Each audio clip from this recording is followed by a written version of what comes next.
Okay, magandang araw ng Panginoon mulit at sa lahat po ng mga mothers ngayon, pinagsiselebrahan nila ang araw ng mga ina, pero meron pong malalim na malalim na pinanggalingan ng Mother's Day. Hindi ko na po siguro dapat ikwento sa inyo, baka po mayroong mga ano po magdaramdam na ibang mga klaseng tao, but nevertheless, as we celebrate this, isang tabi na natin yung mga traditional na mga ano na yon, mga katuruan ng unang panahon pa. Ang alalahanin natin ngayon ay ang pag-alala sa ating mga ina, which is the greatest gift na ibinigay ng Diyos sa sangkatauhan, ay ang mga ina. And the mother of all civilization, ano po, alam natin na ang pinaka-umpisa nito ay ang mag-asawang si Adan at saka si Eva. So yun po ang ating pinagmulan, lahi mula sa isang babae na si Eva. But sa panahon din ng Abraham at sa panahon ng pangako ng Diyos, do ito'y pinangako na kay Abraham ay kay Adan at Eva, yung binhi na sinasabi na walang iba kundi ang ating Kristo. Since that promise from the seeds of the woman, yan po yung ang pangako na binigay kay Abraham ay nagpasimula naman po kay Sarah. Ano po? Ang asawa po ni Abraham na siya po ay mabuntis sa kanyang katandaan, at doon na po nagpasimula ang mga pangako ng Diyos sa ating kaligtasan. So, our mother in faith today is Sarah, na siyang itinalaga ng Diyos sa pangako niya kay Abraham. So, kailangan po yung maituwid natin, sapagkat marami pong mga katuruan ang lumalabas sa ngayon at they are disregarding this promises of God through Abraham and Sarah. Okay, we are celebrating the Mother's Day. Sana kayo po ay maging matapat sa inyong sinasabi na you love your mother. Dahil kung ang mga salitang binibitawan ninyo sa kanila ay sa bibig lang at wala sa inyong mga gawa, ay kayo ay nagiging sinungaling sa kanila. Love and respect po ang kailangan ng ating mga magulang, ng ating mga nanay. Honoring their names. It means honoring their names. Ibig sabihin doon, hindi mo hahayaan na malagyan ng anumang bahid ng kahihiyan ng kanyang pangalan. Lalo na po ang inang ito ay may banal na takot sa Diyos. Amen. Kasi po kapag binigyan natin sila ng sakit ng damdamin, hindi po natutulog ang Diyos. Alam niya yung kanilang dinaranas. Ano po? Hindi lang po yung kanyang, hindi po lamang ang kanyang ang babae mag-asawa, kundi silang dalawa na mag-asawa. And we know that, sabi natin, ang ina ang siyang ilaw ng tahanan. Pero tandaan po natin, ang ilawang yan ay nakasabit doon sa pilar ng bahay. It means, nandun nakasabit sa tatay upang matanglawan po ang buong sambahayan. So, hindi po pwedeng paghiwalayin yung dalawa na yan. So, love your mother. Napakahirap po kapag sila'y nasaktan. Napakahirap kapag sila'y lumuluha dahil sa ating mga gawa. God, hindi po alam kung ano sasabihin ko, but God will give the judgment on all of this. Kaya po maging maingat tayo. Though ang ating topic ay hindi po nakapatungkol ngayon sa Mother's Day sapagkat ang ating pong pinaghahandaan ay ang ating Panginoong Jesucristo. Okay? So bago ko po magtuloy-tuloy sa ating sinasabi, let's all pray for all mothers today. Yes, Lord. Salamat po, Ama, sa iyong kabutihan na ibinigay mo ang ina na siyang tandaan ng iyong pag-ibig. Upang sa pamamagitan ng babae, Panginoon, ay dumami ang iyong mga nilikha. Bagamat ang babae ay nanggaling sa lalaki kay Adan, subalit ang lalaki, ang mga lalaki at babae ay sinisilang ng isang ina. Salamat po, Amang Diyos, sa iyong kabutihan na ito. Yes. Hindi namin maaaring hukayin pa ang lalim ng iyong karunungan sapagkat hindi namin alam kung paano man nabubuo ang isang sanggol sa loob ng tiyan ng isang ina na siyam na buwan na nadadalhin ng kanyang anak, aalagaan mula sa pagkasilang hanggang sa paglaki. So, turuan mo ang mga anak, mga kabataan na igalang nila ang kanilang mga ina sapagkat ang mga ina ang siyang tanging nilalang na ibinigay mo na nagmamahal ng unconditionally na sinasabi. But in spite of all of this, Father God, binibigyan mo rin, Panginoon, ng limit ang lahat ng ito that we have to honor our Father and our Mother sapagkat yun ang itinalaga mo sa amin. At kung aming Panginoon igagalang, irerespeto, bibigyan ng karangalan ng kanilang mga pangalan, ang pangako mo, Panginoon, do sa Efeso 6:2, pahabain mo ang aming mga buhay at magiging mabuti ang aming buhay dito sa lupa. Unless we do, O God, these things, hindi namin maabot, Panginoon, kahit na magsumikap pa kami ng magsumikap sa aming mga buhay. Kung wala kaming respeto, paggalang, at pagbibigay karangalan sa pangalan ng aming mga magulang, lalo na ang mga ina, ang lahat ng aming mga gawa ay para lamang putik na tatapon, dinadaanan, inaapakan ng mga tao. Kaya tulungan mo ang mga kabataan, lalo na sa ngayon, Yes. na nawawala ang respeto sa mga magulang at ipinipilit ang kanilang mga sarili sa kanilang kagustuhan. Pinapaubaya po namin ang lahat ng ito sa iyo, Ama. Yes. Huwag nawang mangyari sa bawat mga anak ang kasabihan na kapag ka ang pag-ibig ay pumasok sa puso ni naman, aamakin ang lahat, masunod ka lamang.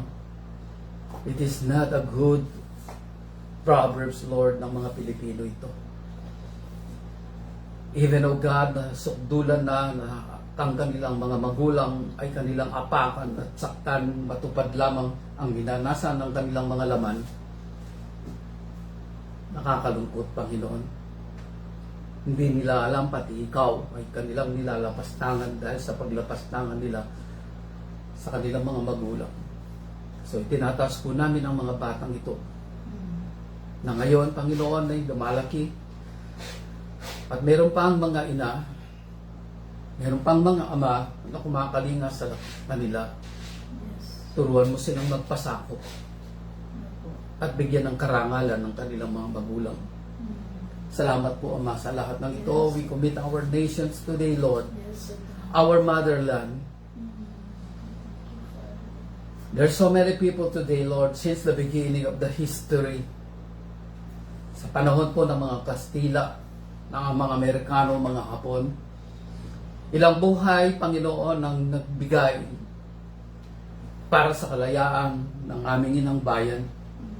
At ngayon pa, Panginoon, ngayon din, ay parang mauulit na naman ang isang kasaysayan na hindi na mga mananakop ng mga banyaga ang magiging kadahilanan ng kahirapan ng maraming mga Pilipino, kundi mga kapwa namin Pilipino nagganid sa kapangyarihan, nagganid sa lahat ng bagay na magbibigay sa kanila ng mga pride sa kanilang mga buhay. So we commit, oh God, itong mga kabataan na ito, hindi ko babanggitin ang kanilang mga pangalan. Alam mo kung sino-sino sila. Na handa, Panginoon, na ipagkaloob ang kanilang mga buhay. Ang sabi nila, alang-alang sa kalayaan ng aming bansa. Tulungan mo po ang mga batang ito, Panginoon, mga kabataang ito, mga lalaki at mga babae, na handang ipagkaloob ang kanilang mga buhay, alang-alang sa aming bayan.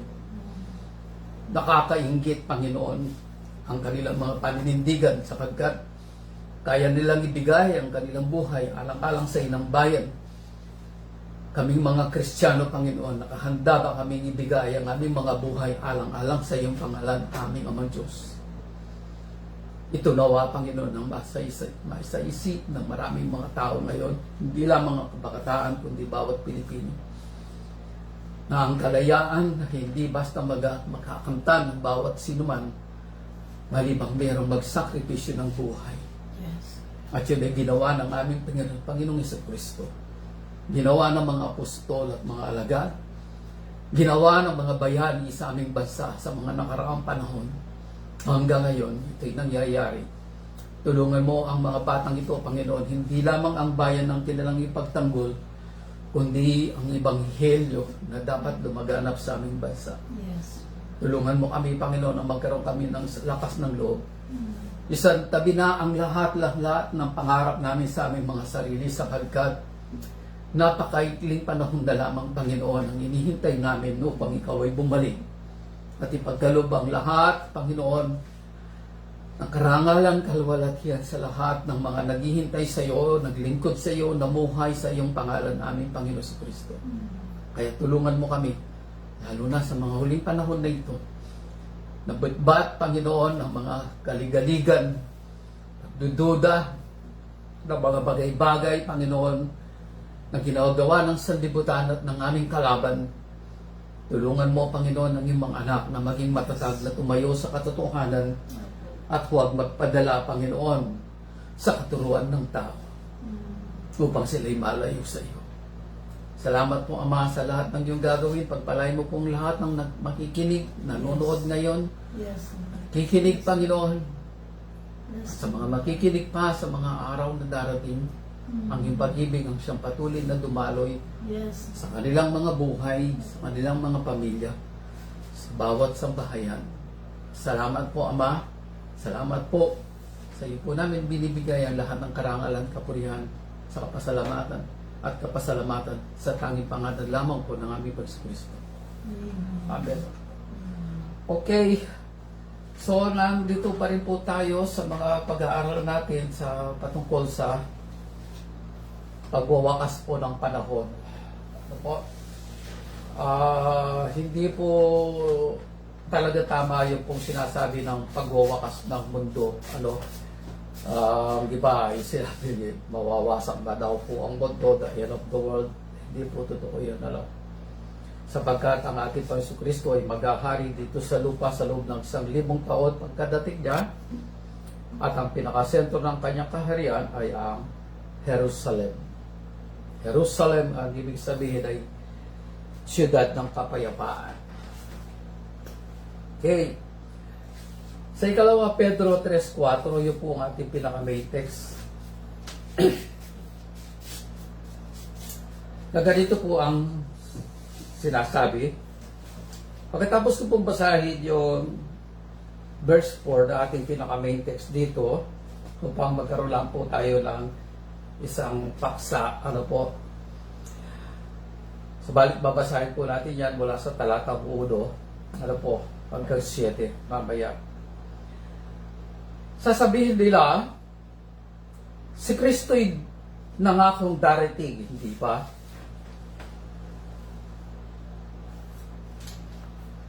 Nasaan siya ngayon? Inabot na ng kamatayan ng ating mga magulang, ngunit wala pa rin pagbabago, buhat ng lalangin ang bundong ito.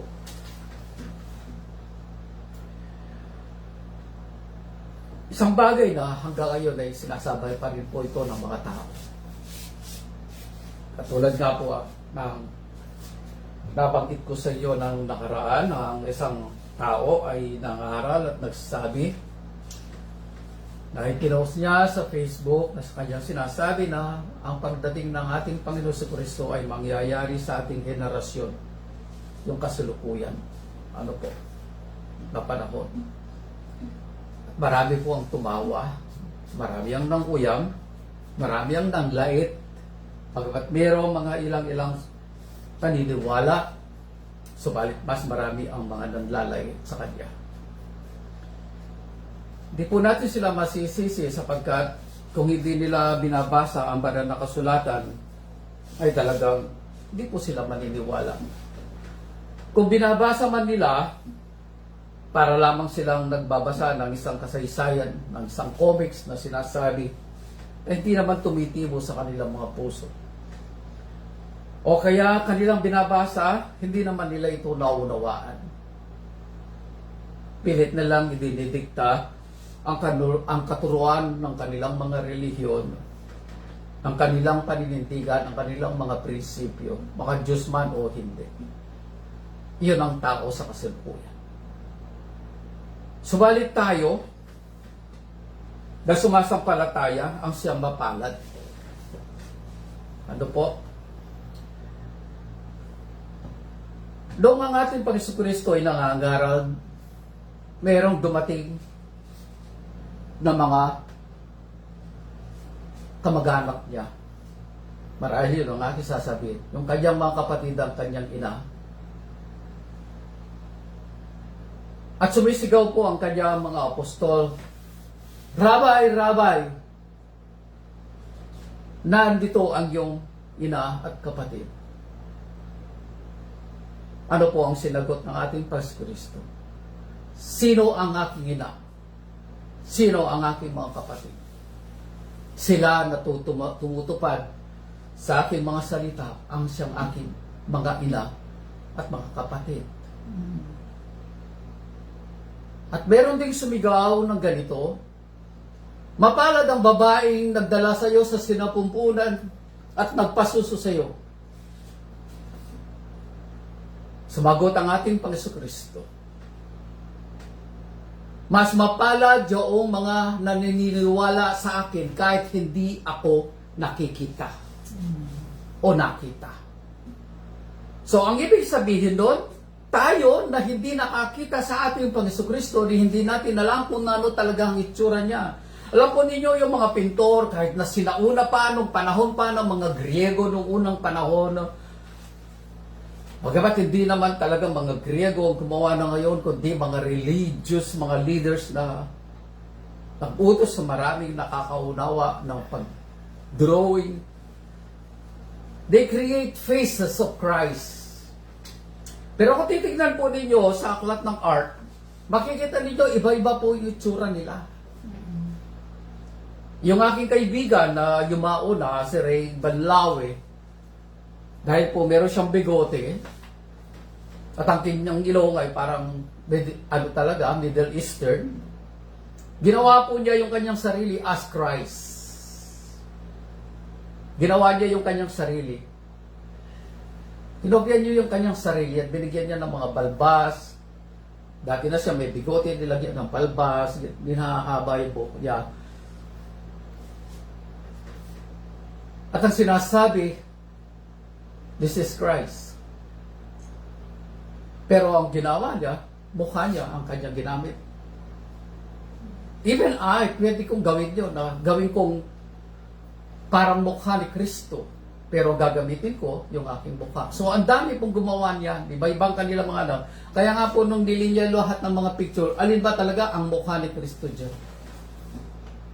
Pinagtugma-tugma po yung lahat ng mga larawan na ginawa ng mga pintor na ito. Mga sinauna pa hanggang sa kasalukuyan.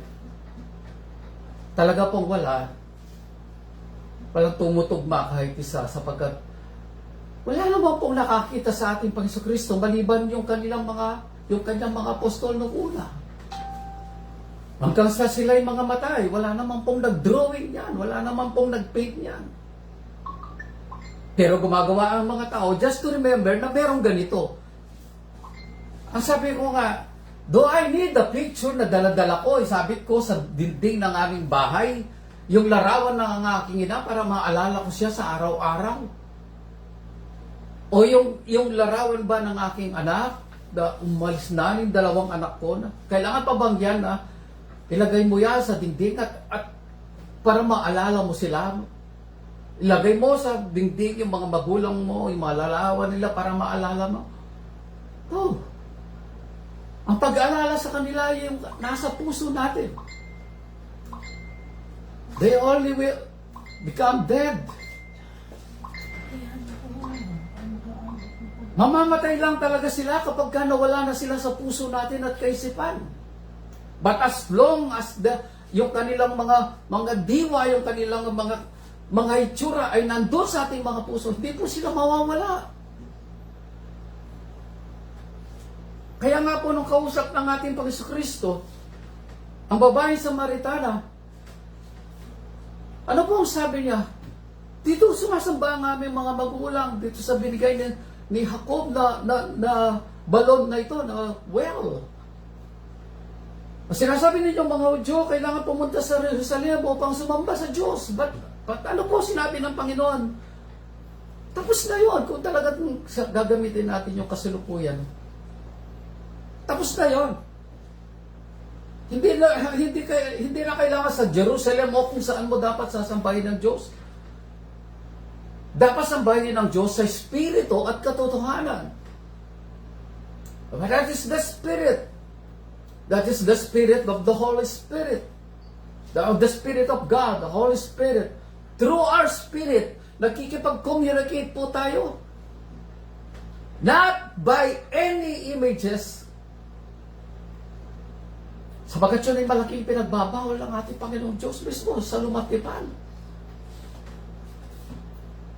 Kaya ang dami mga Diyos-Diyosan, mga idols, mga picture, Buddha, Confucius, Taoism, Brahma, basta, lahat.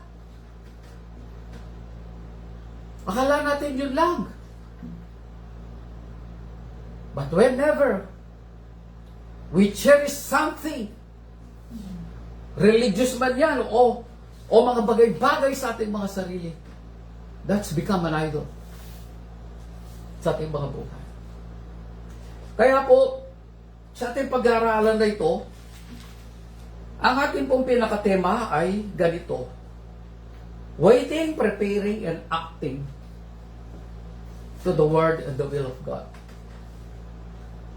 Ano po? Acting. Waiting, preparing, and acting to the Word and will of God. So, babasahin na po natin yung sinasabi ko kanina na ikalawa, Pedro. Yung binasa po natin ay 4, yung ating pong pinaka-main text.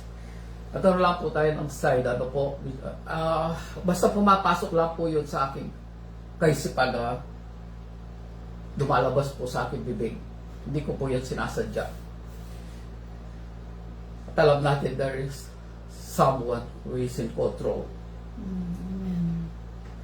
Mga minamahal, ang sabi po ni San Pedro, mga minamahal, ito ang ikalawang sulat ko sa inyo.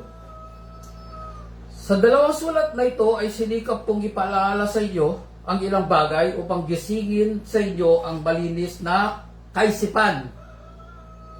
Ano po? Upang gisingin sa inyo ang malinis na kaisipan. Ang ibig po sabihin doon siguro, meron tayong tutulog-tulog na malinis na kaisipan. And we know that when it is tulog-tulog, hindi siya nagpa-function. Kaya ginigising ni San Pedro yung ating malinis na kaisipan.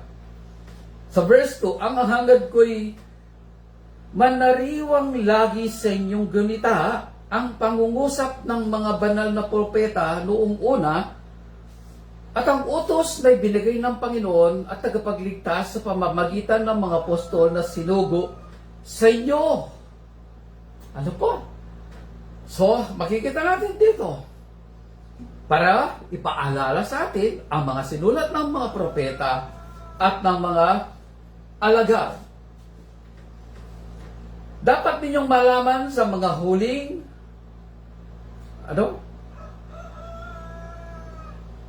una sa lahat sa verse 3, dapat ninyong malaman sa huling araw ay lilibakin kayo ayon sa kanilang mahalay na pita.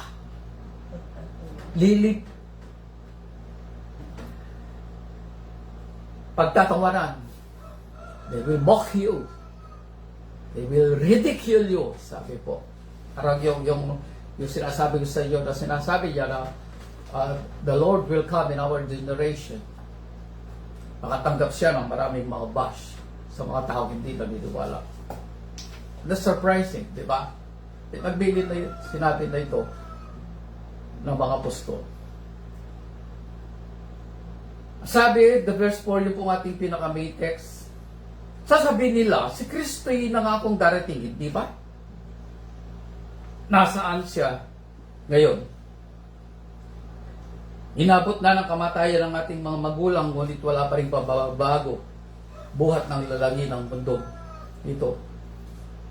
Kaya, kung hindi po tayo nagbabasa ng Biblia at hindi po tayo nagbabasa ng kasaysayan, ng history, written man yan o oral, hindi po natin malalaman yung nakaraan. At hindi natin maaaring paghandaan ang kasalukuyan at ang dumarating na panahon. Kung hindi natin alam ang banal na kasulatan, ang kasaysayan, mula pa sa pasimula.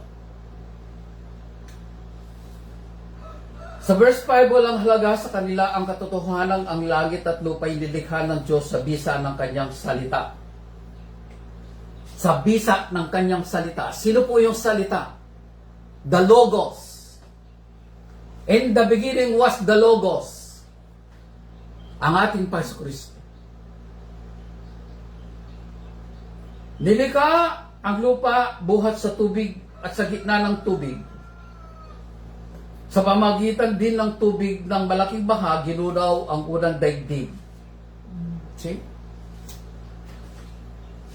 Lumitaw po ang lupa sa ibabaw ng tubig, pero ang mismong tubig pa rin ang gumunaw sa lupang lumitaw dahil sa kasalanan ng panahon ni Noah. Sa bisa rin ng salitang ito, nananatili ang langit at lupa.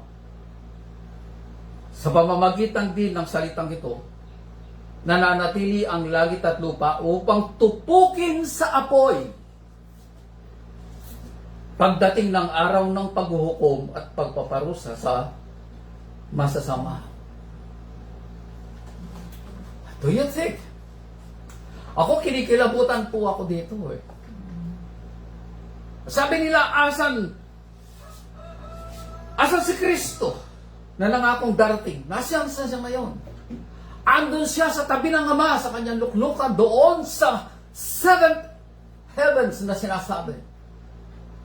And He's waiting for the timing na sasabihin ng Panginoong Ama mismo sa kanya, it's time, my son, go and execute my judgment and give glory to those who are waiting sa iyong pagdating.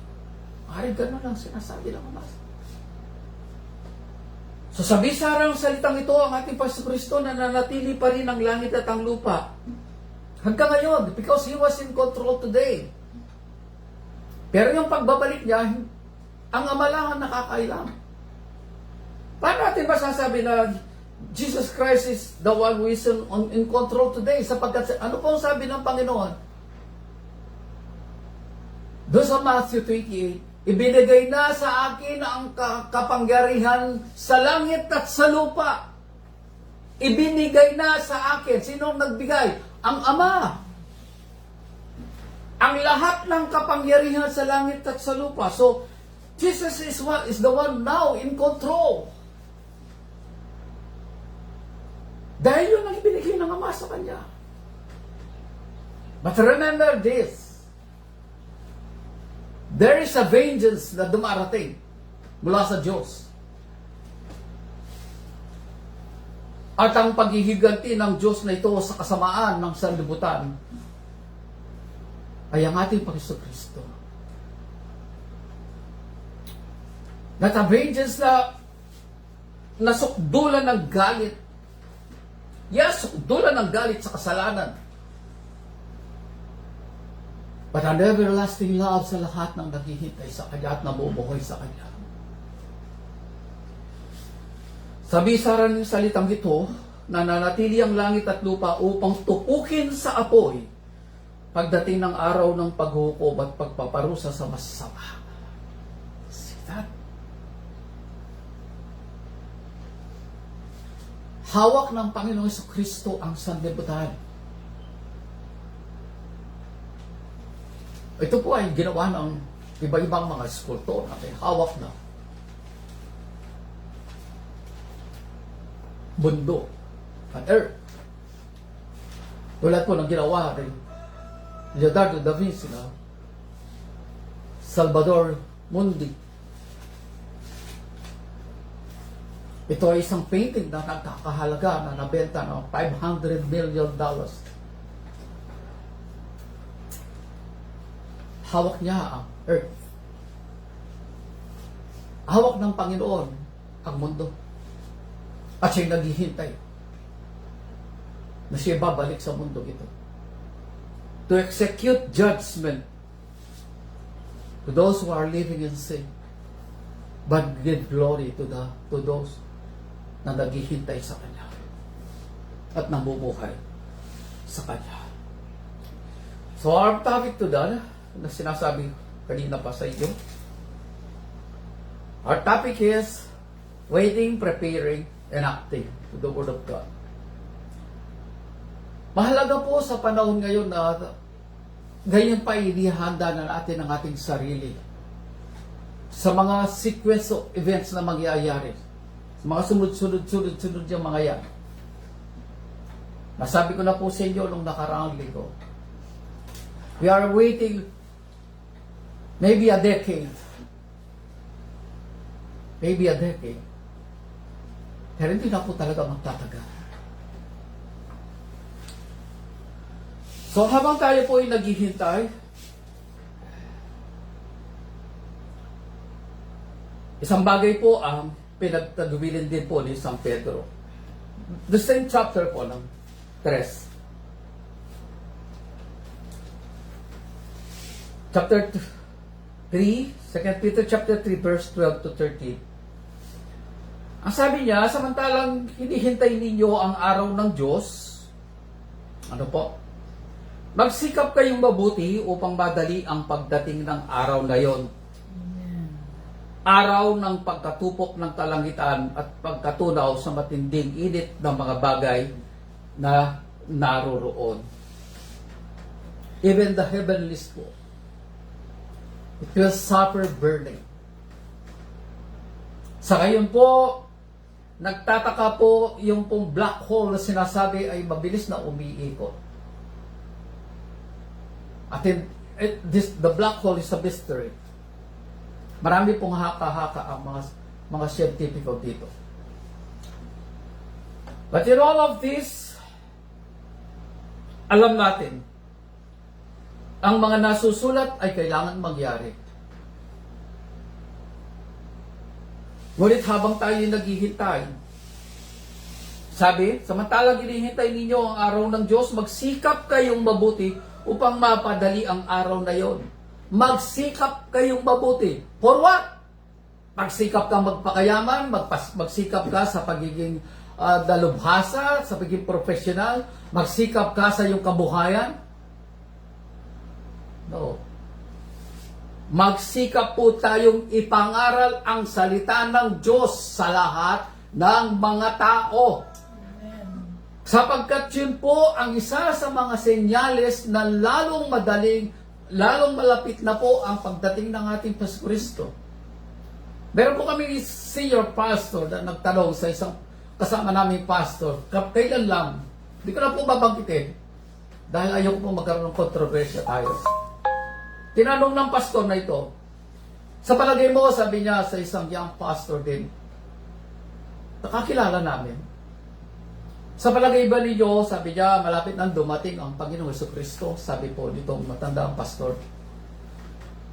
Sumagot po ang pastor na ito, matanda pa po ako sa pastor na ito, na sumagot. Sabi niya, Pastor, hindi pa po, malayo pa.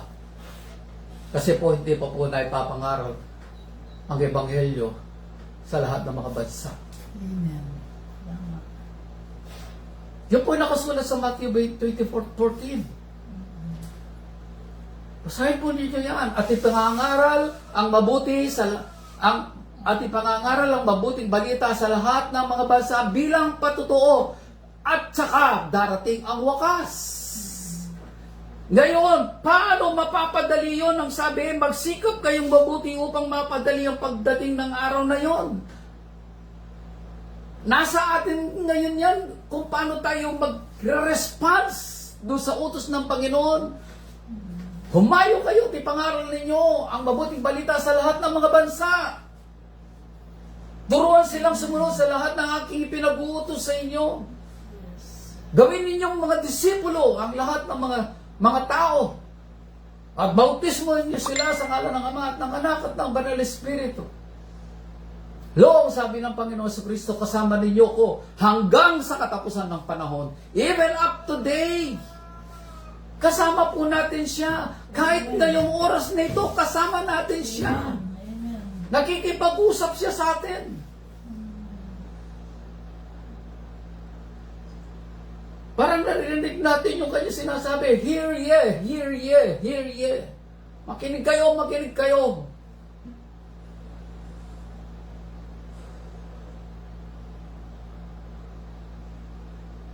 Magsikap kayong mabuti upang mapadali ang pagdating ng araw na yon, araw ng pagkatupok ng kalangitan at pagkatupok at pagkatunaw sa matinding init ng mga bagay na naroroon.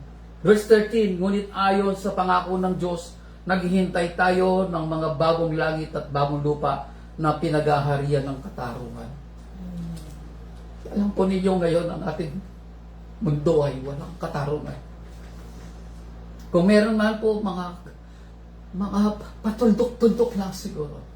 Even in sa ating bansa ngayon, kung kayo po'y nakikinig ng mga balita at nakikialam sa mga nangyayari sa ating bansa ngayon, sinisiil ang mga tao na nagsasabi ng katotohanan.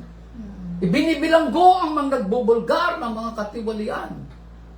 This is the world. Ang sabi nga po, if you want to make enemies, speak the truth. Only those people who are speaking the truth ang silang nagkakaroon ng mga kaaway. Ngayon, kung ayaw ninyo magkaroon ng mga kaaway, huwag kayo magsasabi ng totoo. Huwag na ninyong pagsasabihan ng mga kapatid ninyo na mali ang kanilang buhay. Huwag ninyong pagsasabihan ng mga anak ninyo na mali ang kanilang pinaggagawa sa kanilang mga buhay. Kung ayaw ni Diyos, kasuklaman nila kayo kahit mga magulang pa nila kayo.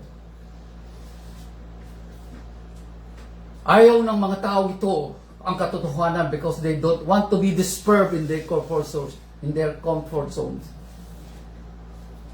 Ayaw lang marinig ng mga taong ito ang mga katotohanan sapagkat ayaw nilang ma-istorbo sa kanilang mga comfort zone. All they need is lies. Alive.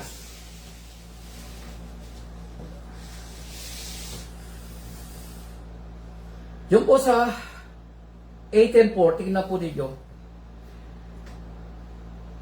The same chapter. Huwag ninyong kalimutan ito, mga minamahal sa Panginoon, ng isang araw ay 1,000 taon. Sipin po din, yung one day natin ay 1,000 years sa Kanya. At ang 1,000 taon ay isang araw lamang sa Diyos. Ang Panginoon na hindi nagpapabaya sa kanyang pangako tulad ng inaakala ng ilan. Hindi pa niya tinutupad ang pangakong iyon alang-alang sa iyo. Binibigyan niya ng pagkakataon ang lahat na makapagsisi at magbagalik loob sa Diyos sapagkat hindi niya nais na kayo'y mapahamak. Sino po ang kausap ni San Pedro dito sa palagay ninyo? Ang sanlibutan? No. Mga believer po. Mga disipulo. Mga mananampalataya. mananampalataya ang kausap niya. Why? Sapagkat alam niya na maraming mga tao, lalo na sa kasalukuyan ngayon, na parang nilalaro lang ang kanilang kaligtasan at ang ebanghelyo. Naghihintay sila sa isang pagdakit sa kanila, na kahit sila'y nagtatampisaw sa sanlibutan, nais pa rin nilang masama sa pagdating ng ating Jesucristo. That is impossible. Kahit pang ubusin mo yung oras mo sa relihiyon mo, kahit ubusin mo pa ang oras mo sa pagbabasa ng Bibliang ito, kahit ubusin mo pa ang lahat ng pera mo sa kawang gawa, kung ang puso mo ay wala sa Diyos, ang ginagawa mo ay walang halaga. Di ba sabi ng Panginoon, ng mga tao na lumapit sa Kanya, Panginoon, Panginoon, papasukin po ninyo kami. Di ko kayo nakikilala, sabi ng Panginoon. Nangaral po kami, kasama nyo. Nagpagaling kami ng mga may sakit, nagpalayas kami ng mga demonyo. Kumain kami kasama mo, Panginoon. Pero sabi po ng Panginoon sa kanila, kailanman na hindi ko kayo nakilala. Napakasakit na marinig yun. Sa kabila ng pinaggagawa mo, inubos mo ang pera mo,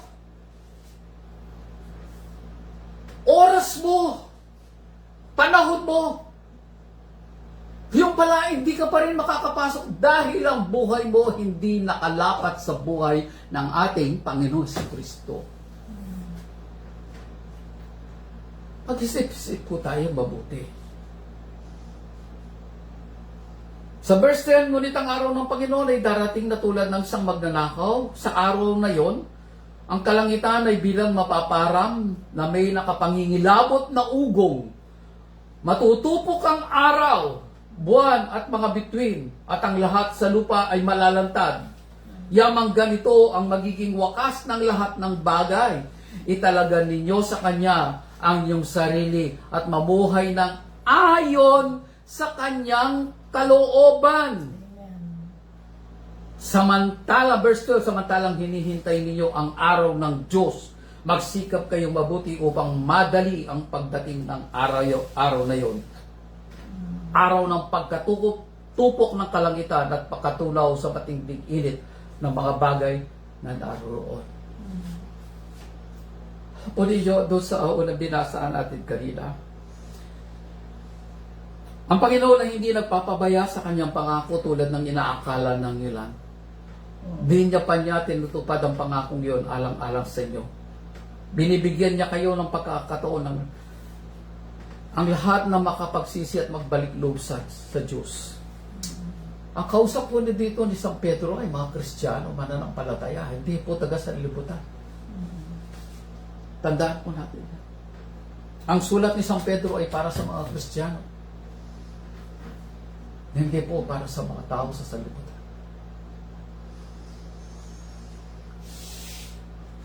Tingnan po ninyo. Bakit buhay pa tayo? Because God is good. Binibigyan pa niya tayo ng panahon. Una, makapaglingkod sa Kanya. Ikalawa, ang ituwid natin ang ating buhay kung ito'y liku-liko.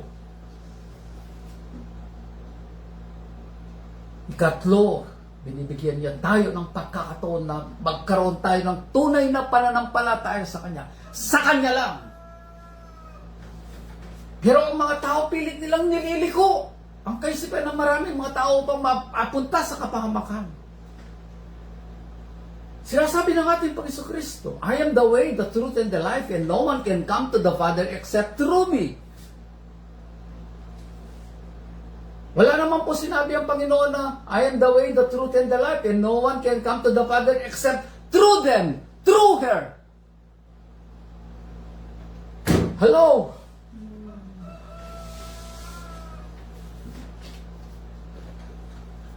Tatlo lang po ang umiikot na yan. The Father, the Son, and the Holy Spirit. There is no fourth party.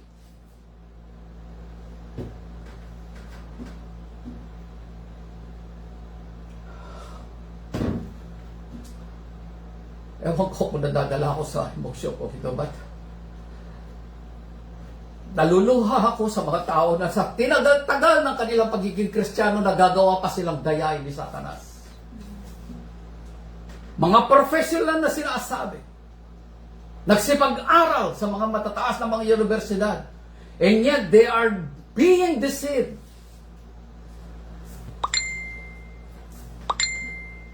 Nakakalungkot. Marami na po akong nakausap ng mga nagpipilosopiya patungkol sa pagliwasak nila sa sinabi ng ating Panginoon Kristo na I am the way, the truth, and the life, and no one can come to the Father except through me. Hindi. Meron pang ibang daan.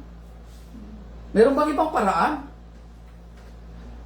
So, sinasabi mo ngayon, sinungaling ang ating Panginoon Kristo na siya lamang ang tanging daan upang tayo makaabot sa Ama? Sinasabi mo merong ibang paraan, merong ibang daan?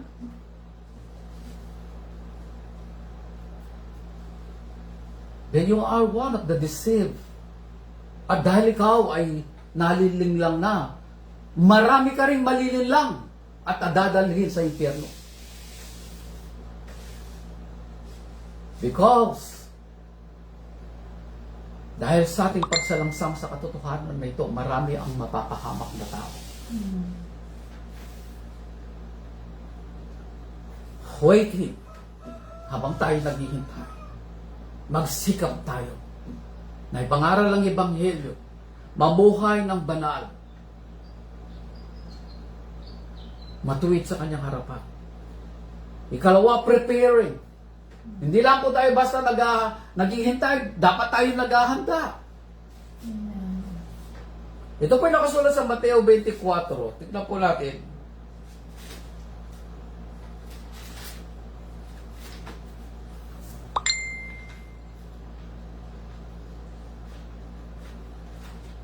Mateo 24, 36 hanggang 43. Pero ito, take note po natin yung mamaya yung pinakabuod nito sa 43 hanggang 44. Okay, Matthew 24:36. Wala pa pala ako dito. Sabi dito, ngunit walang nakakaalam ng araw at oras ng pagsapit diyon. Yun po tinutukoy ng ating Panginoon dito yung kanyang pagdating. Yung kanyang pagbabalik. Ano?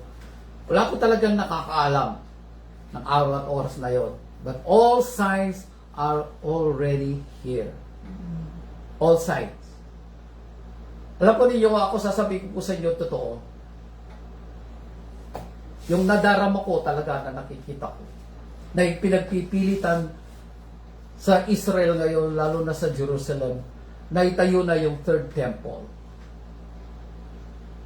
Hindi po yun mangyayari hanggat hindi nangyayari yung one world government na sinasabi. At magkaroon ng 7-year covenant mula sa United Nations. Kasulat po sa Biblia, sa Daniel, pagkikipagkasundo sa maraming mga tao. So, mostly scholars ang tinutukoy nila ay ang United Nations. Kapag nakita na po natin na itanatayo na at naitayo na ang third temple na sinasabi sa Jerusalem, lalo na kung mas malapit ang pagdating ng ating Kristo. It will only take years after ang pagkakatayo ito at paggawa nila ng mga ritual doon.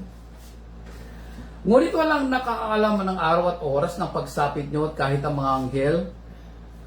Ito po pagdating, no? O ang anak man.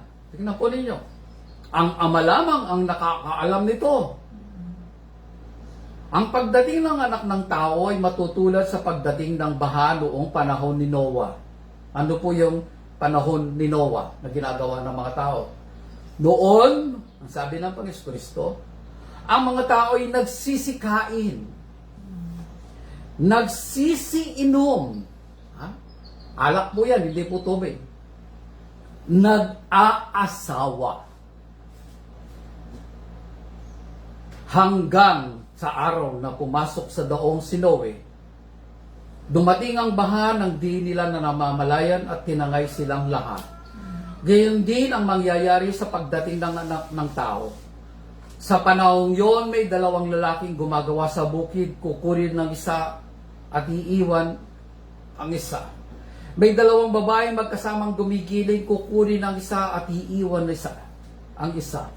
Alam ko ninyo ito, paulit-ulit yung narinig sa akin ito. Di ba? Kasi kailangan natin malaman.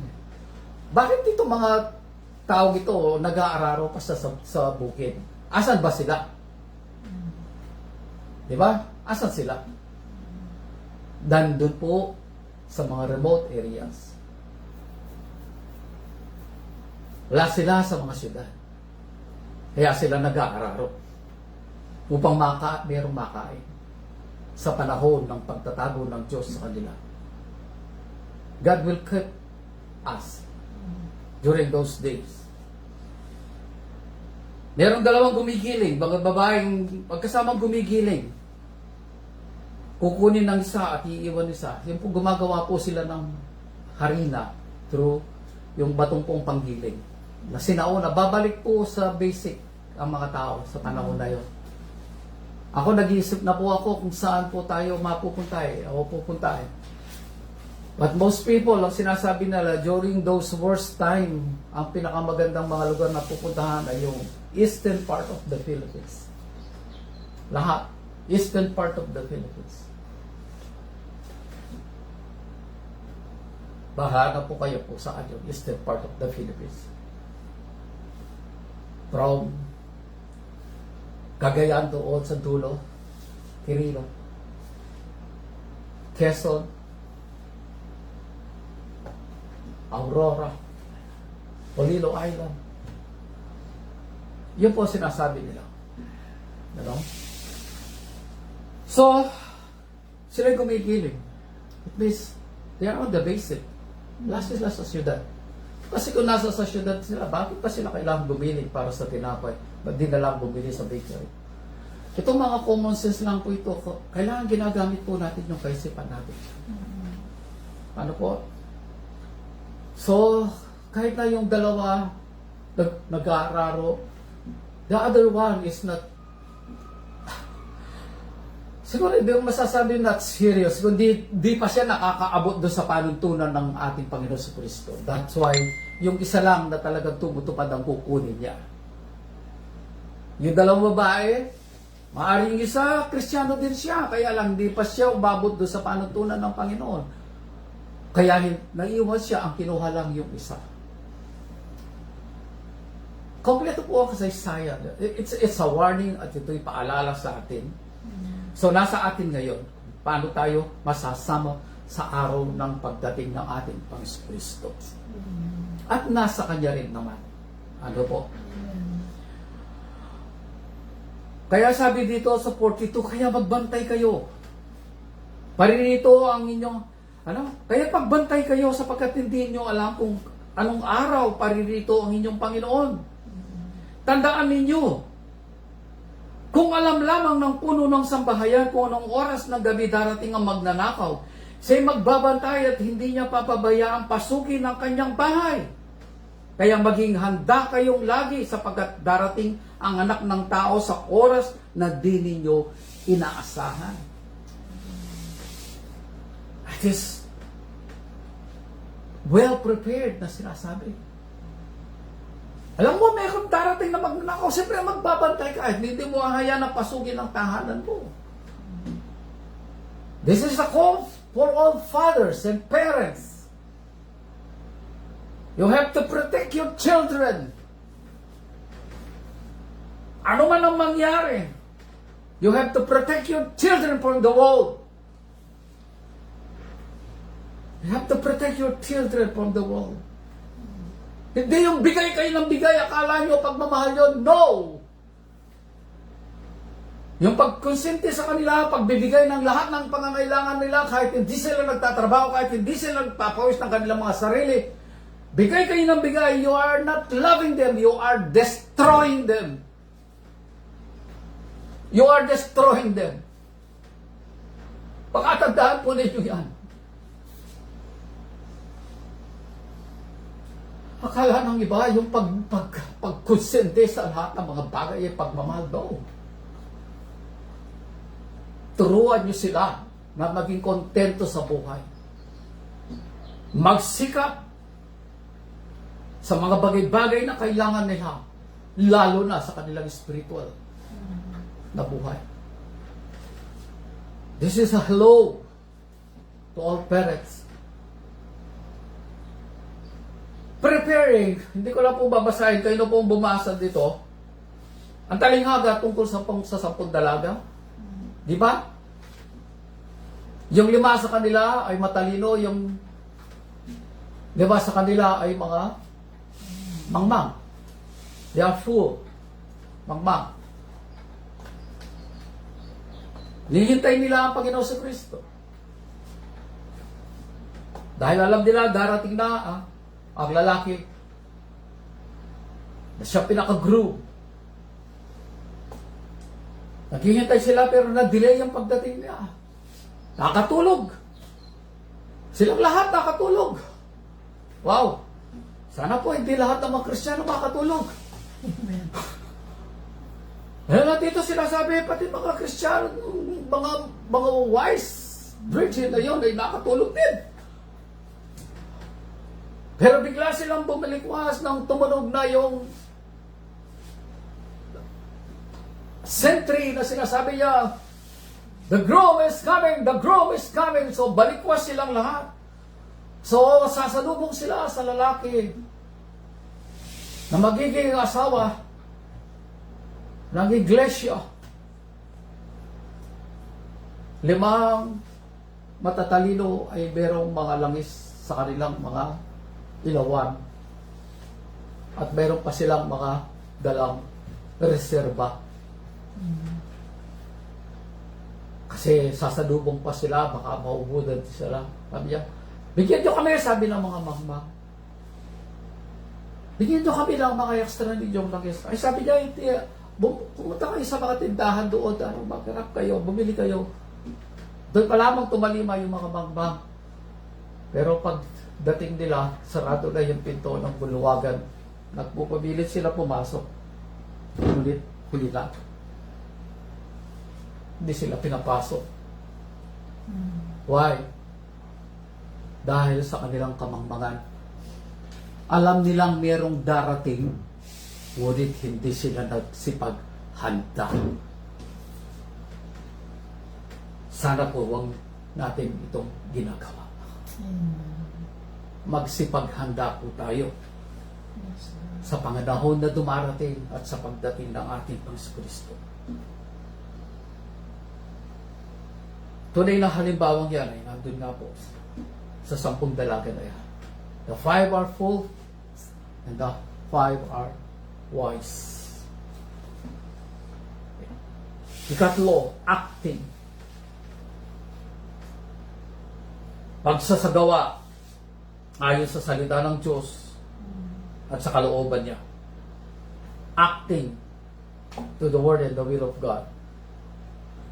Yung pagsasagawa.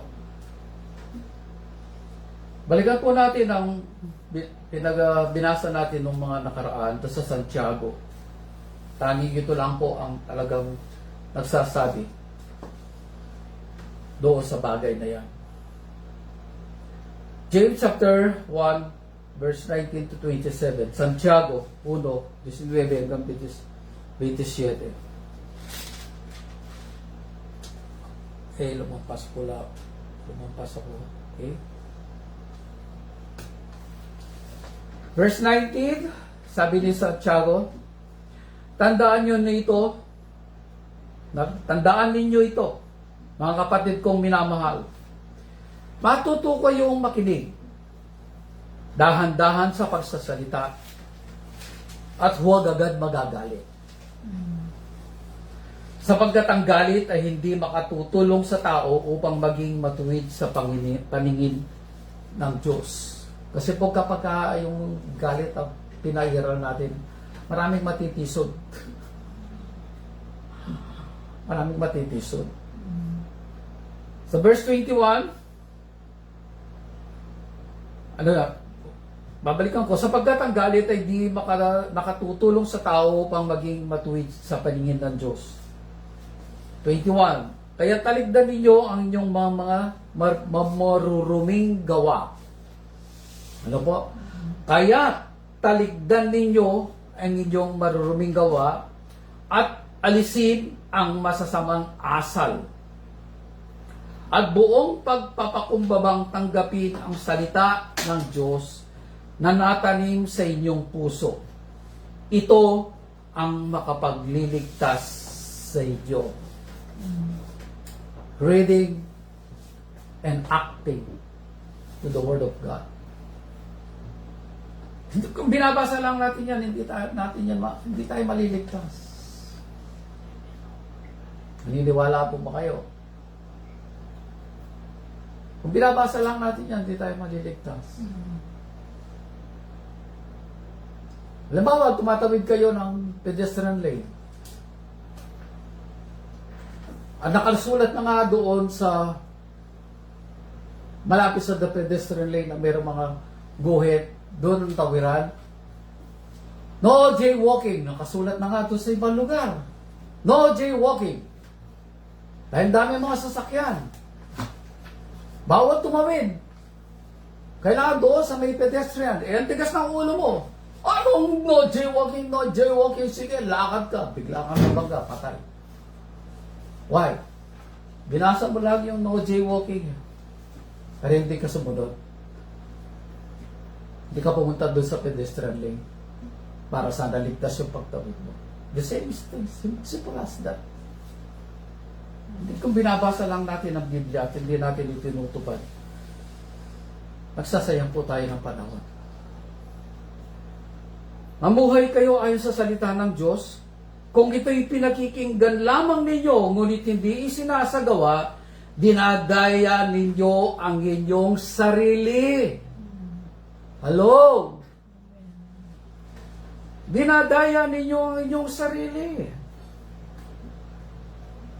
Sapagkat ang nakikinig lamang ng salita at hindi nagsasagawa nito, ay katulad ng isang taong humarap sa salamin at umalis matapos makita ang sarili. Dami pala niyang mga dumi sa mukha. Agad nalilimutan ang kanyang ayos. Agad nalilimutan ang kanyang ayos. Ngunit ang nagsasaliksik at patuloy na nagsasagawa ng kautusang sakdal at nagpapalaya sa tao at hindi isang tagapakinig lamang, pagkatapos ay nakalilimot, yung taong nagsasaliksik at tumutupad, ang taong yan ang nagpagpapalain ng Diyos sa lahat niyang gawain. Amen. Amen. Yes, Lord. Napakabuti po ng Panginoon, ano? Natin days na nag-warning sa atin ngayon. Mabuti po ang Panginoon sapagkat alam niya eh. Malapit na po siya dumating, kaya lang di pa niya alam kung kailan talaga. But the good news is, He is preparing us. Ginagawa na po niya lahat upang tayo po ay mapabuti. Ayaw niya tayo mapahama katulad po na sinabi ni San Pedro. Ano po? So bilang pangwakas, basahin lang po natin yung mga salita ng San Pedro ulit. Ano? Binasa na natin, pinag-aralan na natin lahat, waiting, preparing, acting in the Word of God and the will of God. Sabi ni San Pedro, ngayong ito'y alam na ninyo. Mga kapatid, dapat kayong mag-ingat upang huwag kayong mailigaw ng mga taong walang matuwid na patakaran. Sa gayon, hindi kayo matitinag sa inyong mabuting kalagayan. Hello? Hindi kayo matitinag sa inyong mabuting kalagayan. Kasi ang dami na pong mandaraya. Ang husay-husay na ng kalagayan mo bilang Kristiyano, bigla ka pang lumiko. At ang dulo pala ng nilikuan mong yan ay dulo ng kamatayan.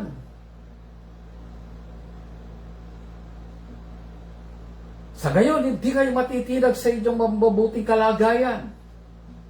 Ayon sa kagandahang loob ng Diyos, magpatuloy kayo sa paglago, sa kabutihan, Amen. at sa pagkakilala sa ating Panginoon at tagapagligtas na si Jesucristo. Sa Kanya ang kapurihan ngayon magpakailanman. Amen. Amen. Hallelujah. Yes. Purihin ang Panginoon sa kanyang mga salita. Salamat po.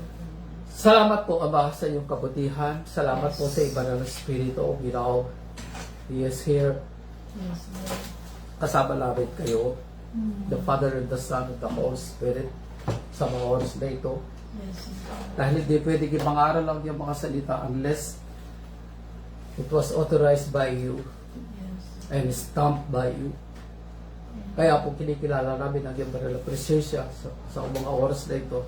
Yes. Sa lahat po ng nanonood at nakinig Mm. at sa mga manonood pa at makikinig sa mga sunod-sunod na araw, lagi namin sinasabi, hayaan mo ang iyong banal na Espiritu ay malaya rin kumilos sa kanila. Yes, bless the Lord. Na yung pag-ibig, Panginoon, ng siyang patuloy na bumalot sa bawat individual na ito, sa bawat sambahayan at sa bawat tahanan.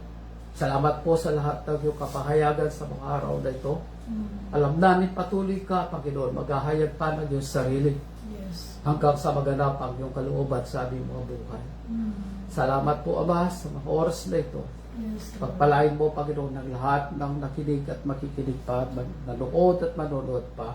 Mm. Ang iyong pag-ibig ang siya patuloy na bumalit sa amin. Yes. Ang iyong biyaya, Panginoon sa Kristo, ang siya patuloy na gagawa sa amin upang maganap namin ang kalooban ng Ama at ang pagkilos ng Banal na Espiritu sa aming mga buhay upang kain kami sa tunay na pagkakilala sa Diyos Ama sa lahat ng ito. Sa lahat ng ito. Sa iyo po namin ibinibigay lahat ng kapurihan, kapasalamatan, Ama, sa pangalan po ng aming Panginoon Kristo. Amen. Amen. God bless you and gives you. Happy Mother's Day again.